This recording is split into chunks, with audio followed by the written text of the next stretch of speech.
Okay, in 1982, I was living in a shared flat in Hackney with 3 other people.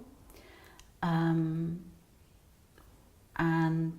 I was doing a PhD in Henry James. I wasn't getting on terribly well with it. And I was one of the people in the flat. We were all socialists. That's something that I had discovered, socialist ideas, when I'd gone to university, because I came from a very, very conservative sort of background.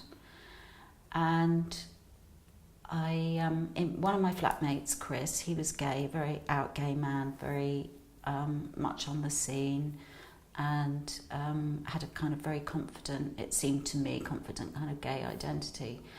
And I was questioning my own sexuality. I had had one relationship with a woman when I was an undergraduate.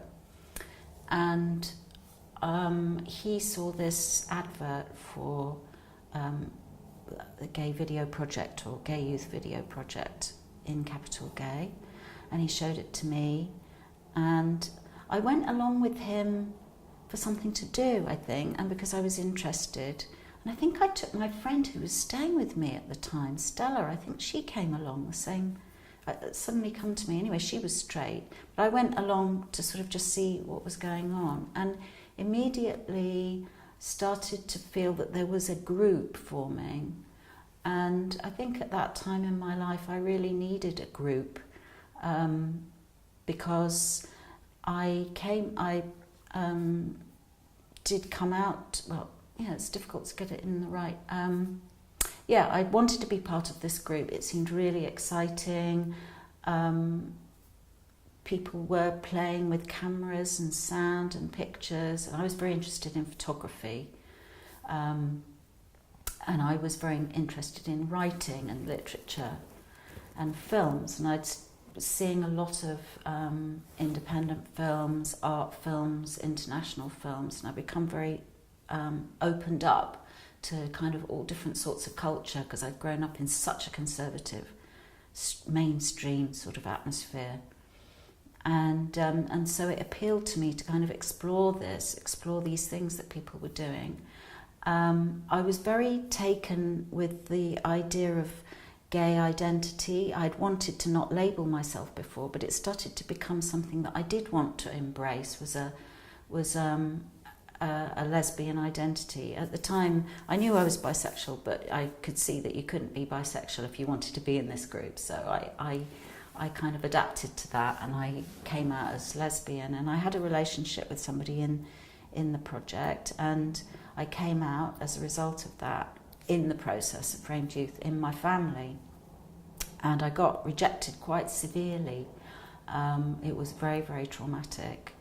And I really had nowhere to go but this group to get support and people who understood.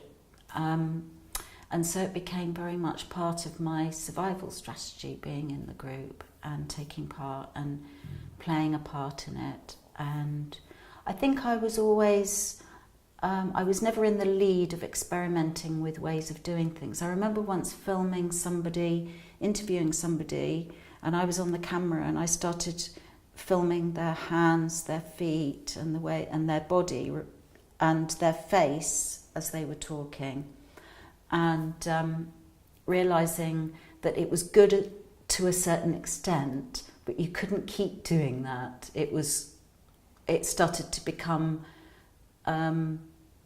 fetishized. It started to become voyeuristic. But it was interesting up to a point, and I started to realize that I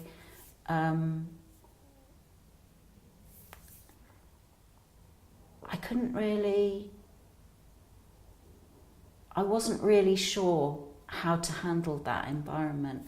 So I was very interested in reflecting the oppression that people were facing. So talking about people coming out, problems with family, the process of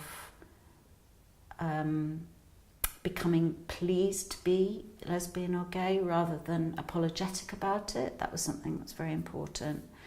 And because I'd already discovered socialism, I was incredibly excited to find that this whole idea of sexuality and politics could come together in one kind of concept or one kind of way of thinking. So I now know, looking back, having, I'm a writer and I've written about LGBT politics and history, that the group that made Framed Youth was very much a product really of the 1970s gay movement, which had a very, very radical, revolutionary heart to it. It had protest at its heart, and it had a social transformation as a goal, not just getting rights from an existing society, but wanting to challenge the whole of that society. That's one of the things I find most exciting about looking back at Framed Youth and seeing that we need those sorts of politics now. We need to look back into what was produced in the 70s and 80s and draw on it so that we can reclaim that sort of radical revolutionary approach to sexual liberation.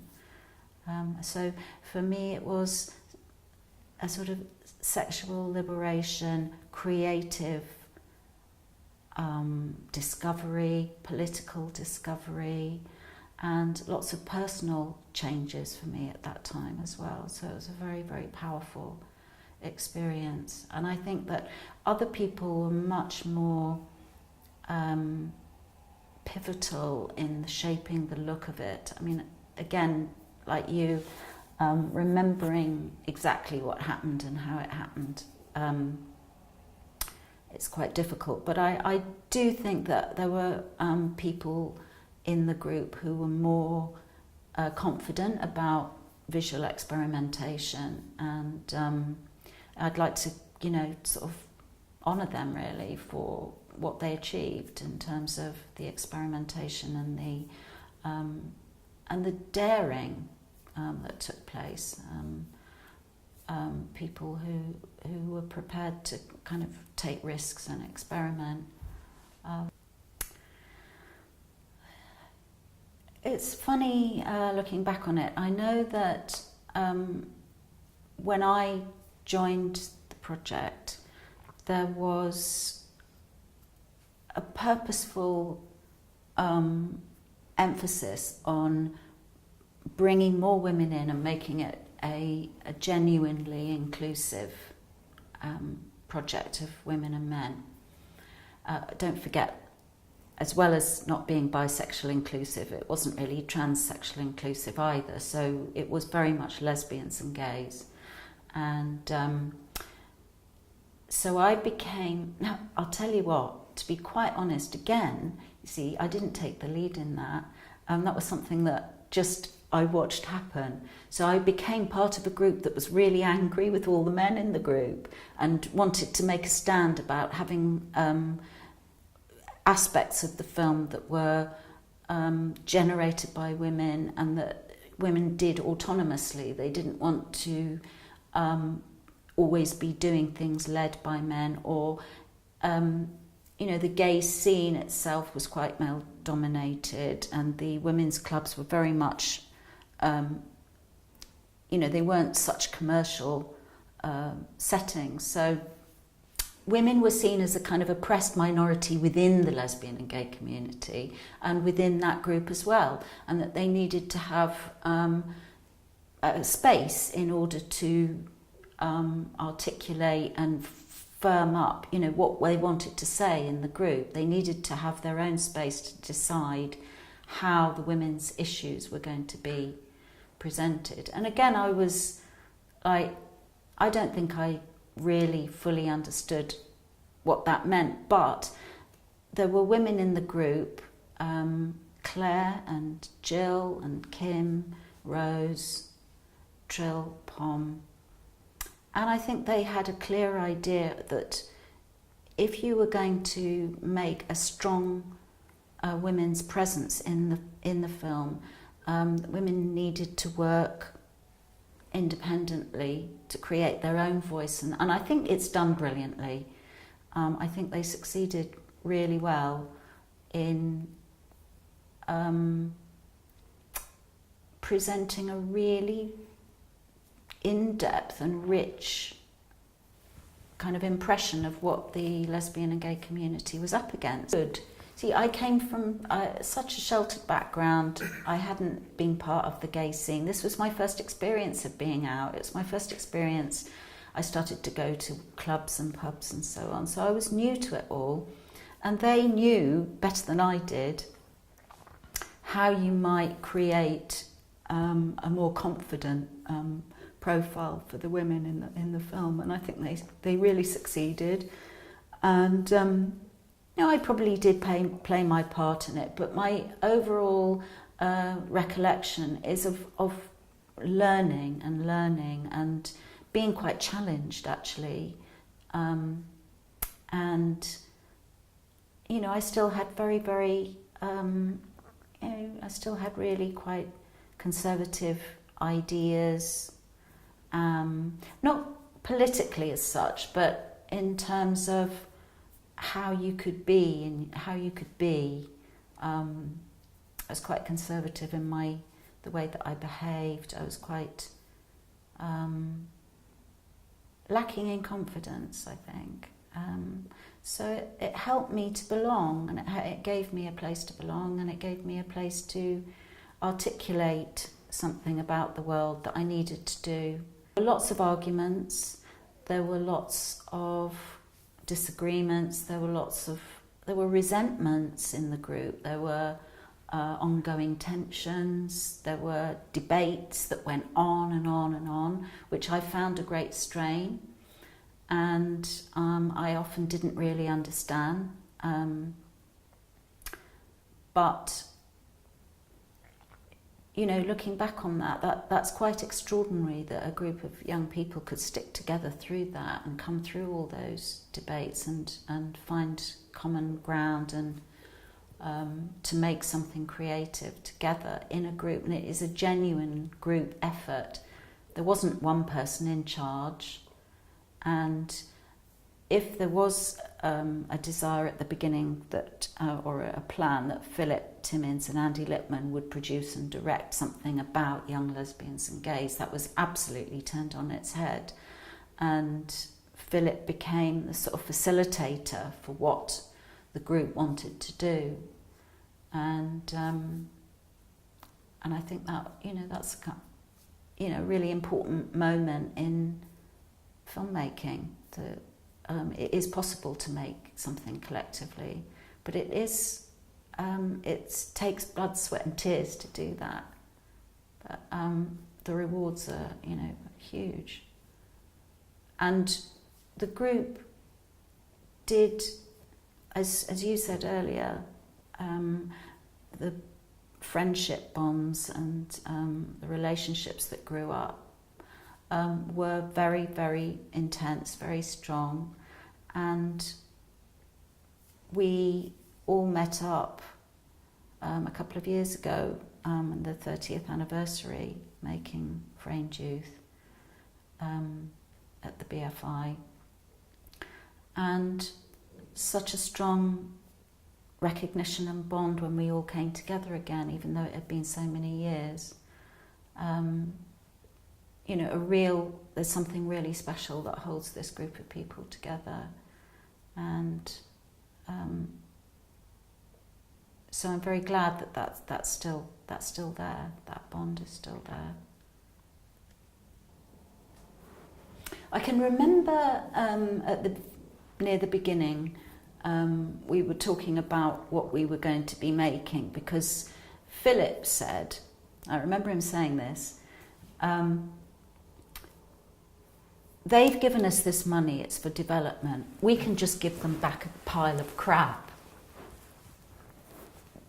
There won't be any, there won't be any comeback. We could give them a pile of crap, and they would say, "Okay, we've spent the money, and you've given us a pile of crap, and that's fine."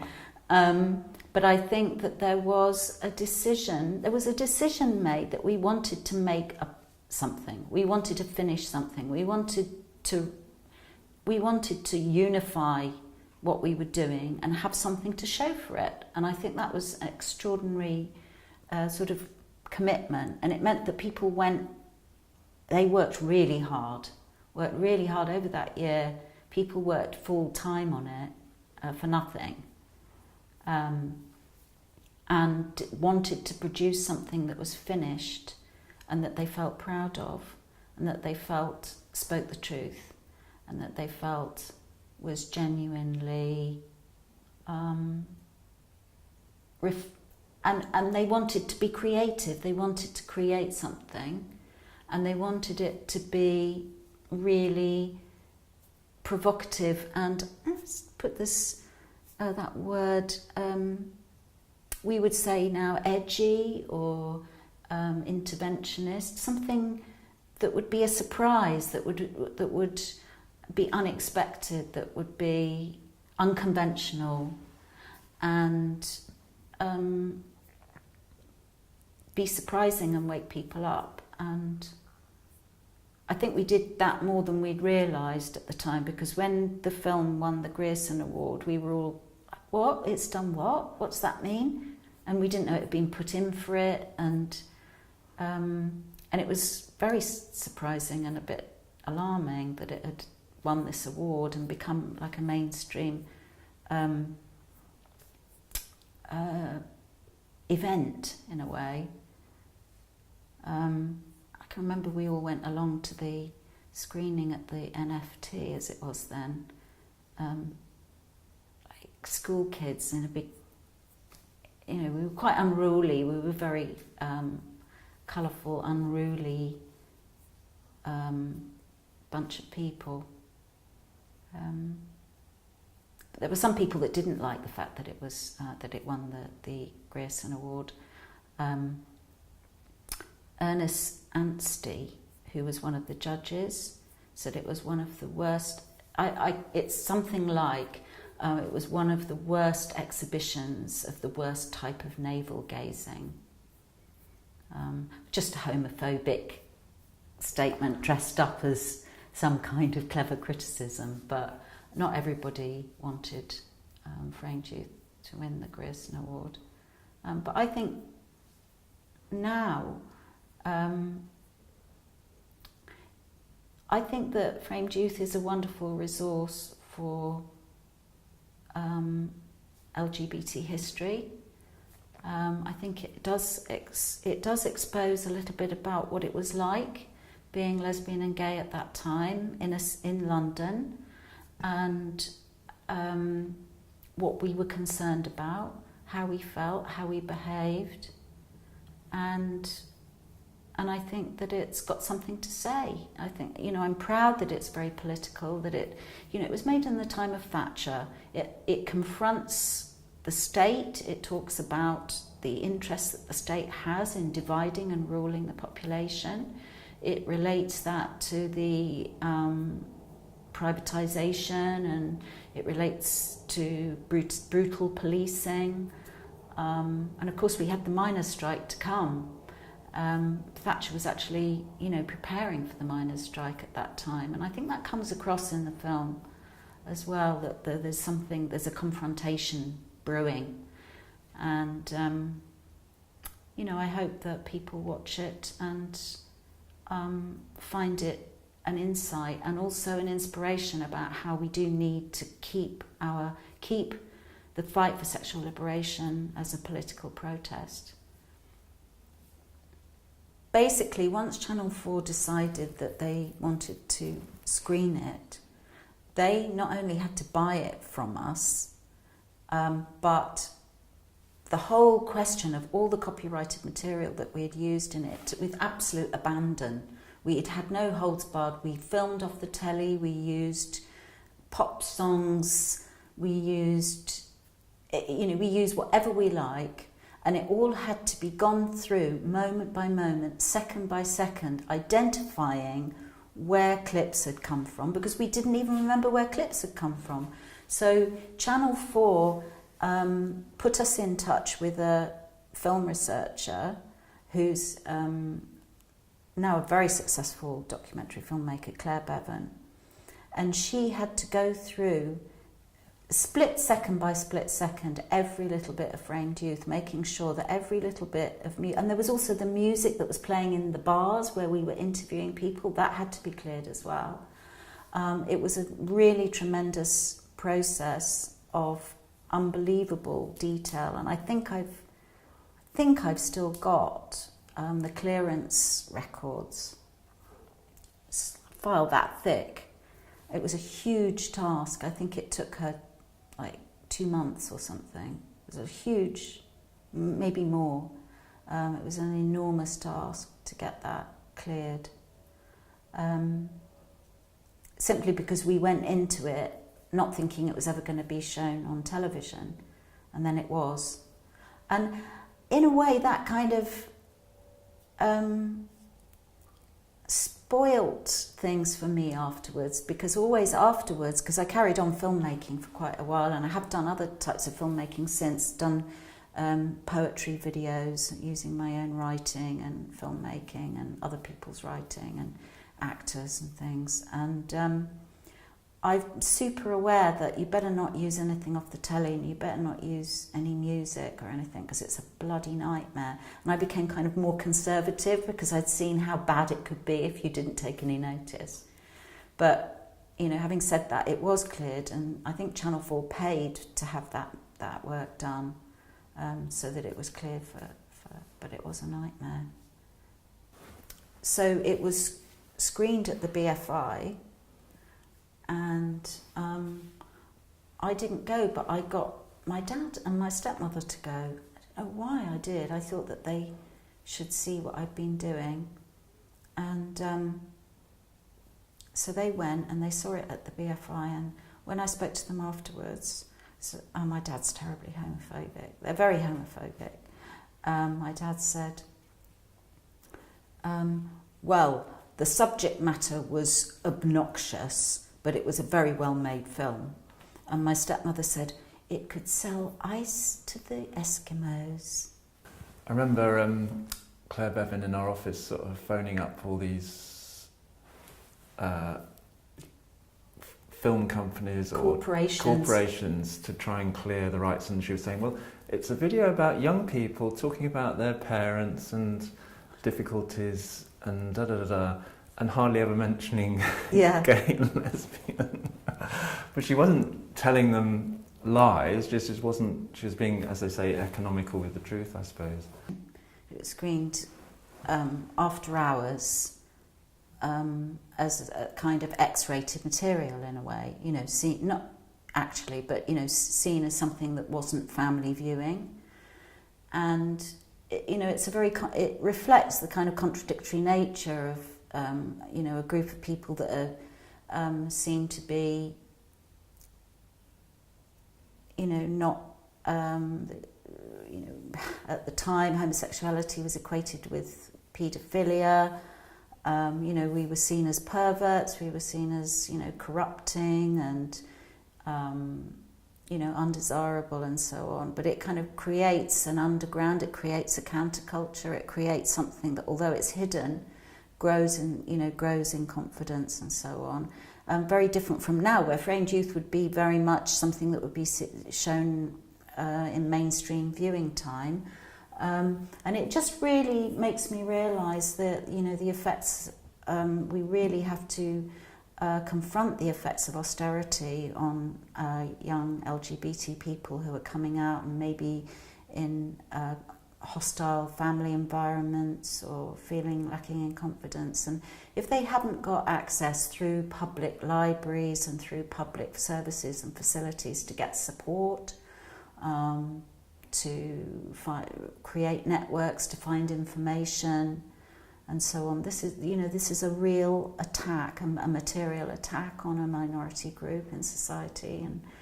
And I think that it's, you know, we really need to, if we're going to take the spirit of framed youth into the future, then we need to fight austerity and make sure that, you know, the rights of LGBT people are maintained and defended in terms of access to information and access to support in society. Yeah, I just wanted to reflect on, you know, what you said, the connection between Framed Youth and Dancing in Delight and the documentation of the Lesbians and Gay Support the Miners work in doing collections and raising money for the miners' strike, that, you know, both Framed Youth and the LGSM video were made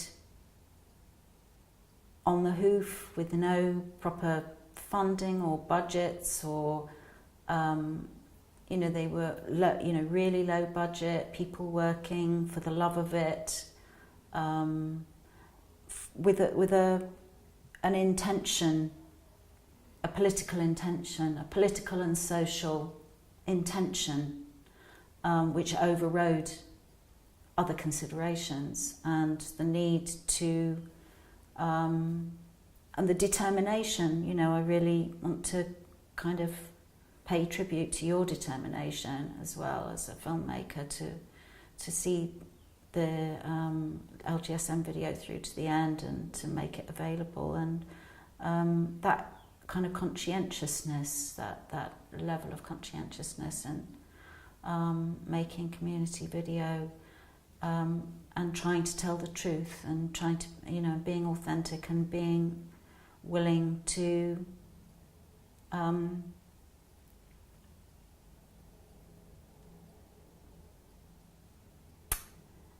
willing to not necessarily play by the usual rules,